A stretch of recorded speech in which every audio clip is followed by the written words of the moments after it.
Денеска сме во Кавадарци, општина Кавадарци, ја продолжуваме кампањата која што имаме започната како министерство. Гласот кој што го слушаме на македонските земјоделци, македонско најдобро. Продолжуваме со активностите. Општина Кавадарци е едно од посериозните центри од агросекторот.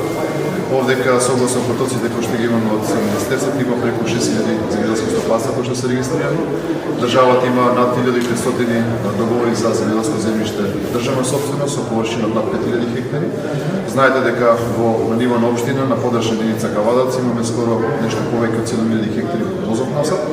За нас како министерство со оваа активност која што имаме, независно дали се работи за голема општина со многу земјоделци, дали се работи за помала општина, кампањата практично има за цел да ги посети сите овие крајеви во нашата држава, да поразговараме за сите досегашни активности, сите моментални активности и она што значи една од поважните цели на оваа кампања да го слушнеме повратниот глас, повратниот коментар од самите земјоделци во делот во каква насока треба да се движи македонското земјоделство. Едно прашување, имате ли коментар за интерпелацијата што поднесе против вас во парламентот?